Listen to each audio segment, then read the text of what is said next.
Hello friend, good morning, જય શ્રી કૃષ્ણ, જય મા મોગલ. આપણે હવે કાઠિયાવાડની મોજ ભાગ 2નું આપણે એડિટિંગ કર્યું છે.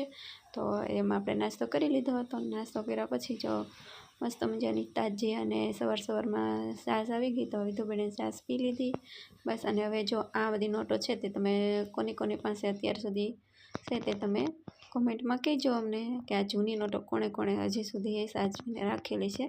તો અમારે તો મારા મમ્મી પાસે હતી, તો વિધુબેને બધું જોયું, અને જ્યારે જાય ત્યારે મમ્મી પૈસા બધા કાઢીને બેસે એટલે વિધુબેનને બહુ મજા પડી જાય.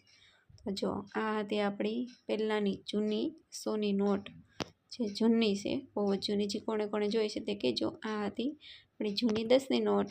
વિધુબેનને આવું બધું તો બહુ ગમે. જો એ જાણે કેમ આમ શૂટ કરવા ગયા હોય એ રીતે બધી બતાવે છે. અને આ હતી આપણી 1 રૂપિયાની નોટ, જે અત્યારના બાળકોને તો જોઈને ખૂબ જ નવાઈ લાગે છે. જો આ બધી નોટો એણે ભેગી કરી અને બધી જોતી હતી, એટલે હું એને બતાવતી હતી કે જો આવી પહેલાંની નોટ હતી બધી. અને પછી જો એના હાથમાં આવી ગયા હતા બધા આવા ચિલ્લર પરચુરણ, અને પણ થોડું નહોતું, બહુ બધું પરચુરણ છે. ને આ બધા હતા 5ના જ, બધા 5ના ને 10ના એ જ સિક્કા હતા. 5ના જ હતા, જોકે 10ના પણ નહોતા. વિધુબેને કરી દીધા હતા બધા એની વોકર ઉપર પેલું કહેવાય ને સીટ બનાવી હતી. પછી મેં વિધુબેનને કરી દીધા હતા રેડી, કારણ કે અમે જવાના હતા મંદિરે. રામાપીરના મંદિરે ગયા અને ત્યાં થોડીક રીલ શૂટ કરવી હતી બેનને, એટલે અમે બહાર નીકળ્યા, વિધુબેનને તૈયાર કર્યા.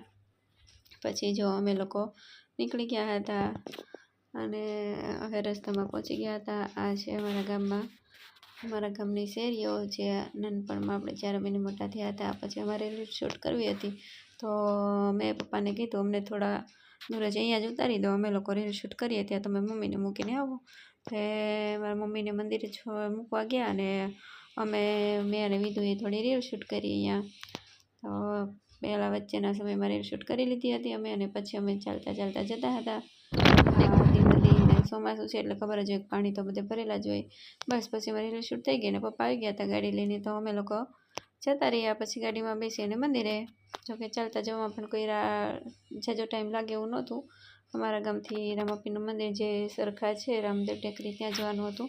એ બહુ દૂર નથી, 2 થી 3 કિલોમીટરનું અંતર છે અમારા ત્યાંથી, એટલે ચાલીને જવામાં પણ મજા આવે, પણ ટાઈમ નહોતો એટલે ચાલીને નહીં ગયા અમે લોકો.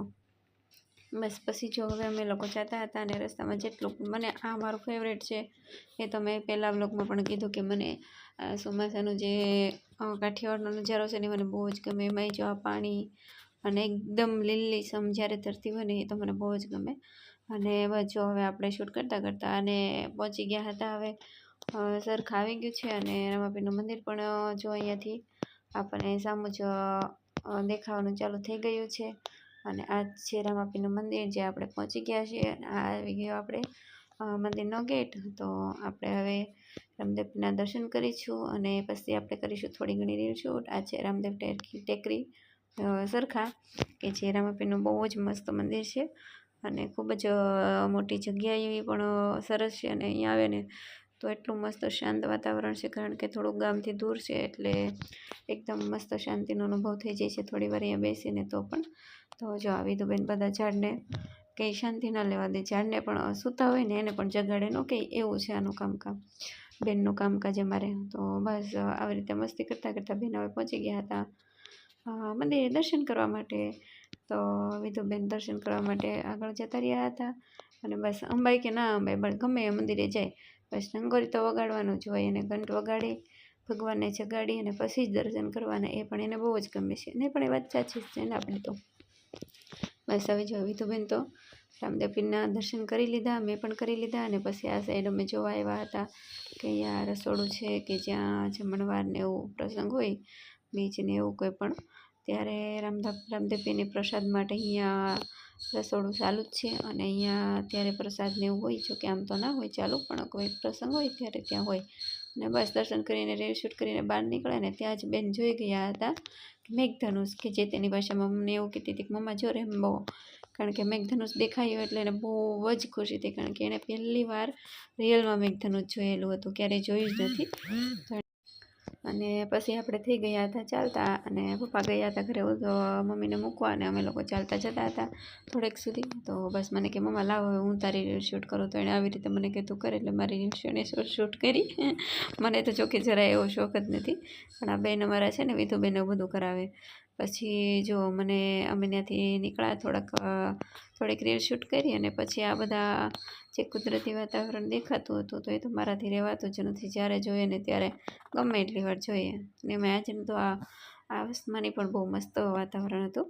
બસ પછી થોડાક આગળ આવ્યા ને ત્યાં બેન જોઈ ગયા હતા ઘેટાને. તો એને તો આ વસ્તુમાં તો એટલી મજા આવે ને, કોઈ ડર નહીં, કાંઈ બીક જ નહીં કે કોઈ નહીં કે આને કેવી રીતે અડવું. ને બસ આવી ગયા નથી ને એની પાસે જવું નથી.